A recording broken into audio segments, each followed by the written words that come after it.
To create a reusable error handler workflow in n8n, you start by opening your browser, navigating to your n8n workspace, and signing in.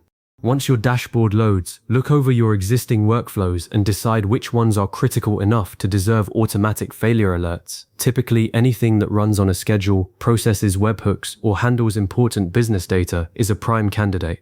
After you've identified those, click Create Workflow to open a blank editor. This new workflow will be your centralized error handler, so it won't perform normal automation tasks. Its only job is to receive information whenever another workflow fails. Add the first node by clicking the plus button, search for error trigger and select it. This node is special because it doesn't wait for manual input or a timer. It automatically fires whenever another workflow that's assigned to it encounters an unhandled error.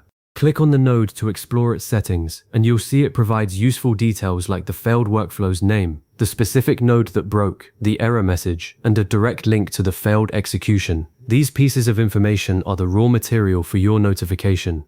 Now click the plus button again to add a second node, this time choosing your notification service. Gmail, Slack, Telegram, Discord, Microsoft Teams, or even a generic HTTP request node all work well. Connect this notification node directly to the error trigger so it receives the failure data.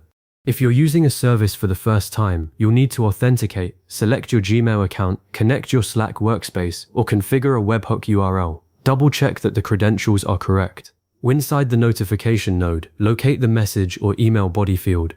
Instead of typing a simple workflow failed, build a more helpful message using expressions. You'll find available variables under the error category. Drag in items like migbon hum-o, wen hum-o opagori iskagor, nukbon migbon iador, wigbon igbon ikbagor, migbon failed at nukbon with error, migbon iador migbon. View the execution here, migbon ikbocation ikbon I anodacha. This way you can understand the problem within seconds of receiving the alert.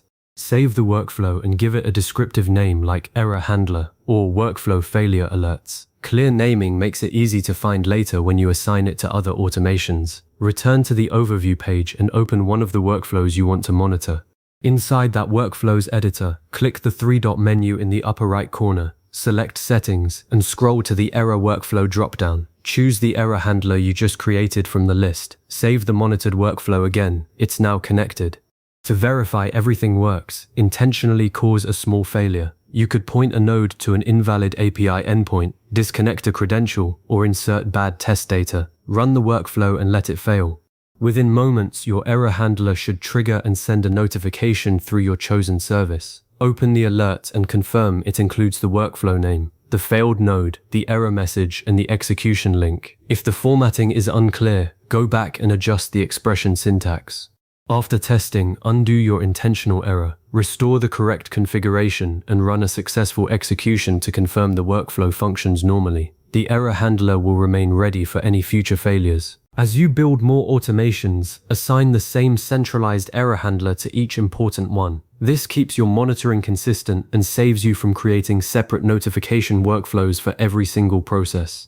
One best practice is to send notifications to a shared communication channel if you're on a team, so anyone can see and respond even when you're offline. Also, keep your messages concise but informative. Focus on the 4 key details: workflow name, failed node, error message, and execution URL. Periodically review your error handler as your automation environment grows. You might add extra fields or route alerts to multiple services. And while automatic notifications are powerful, don't abandon the executions page entirely. It provides deeper debugging logs for investigating root causes. By setting up this centralized error notification system, you'll catch workflow failures as they happen, instead of discovering them hours or days later. You can react quickly, minimize downtime, and keep your automated processes running reliably. Save this workflow so you can revisit it whenever you add a new automation that needs monitoring.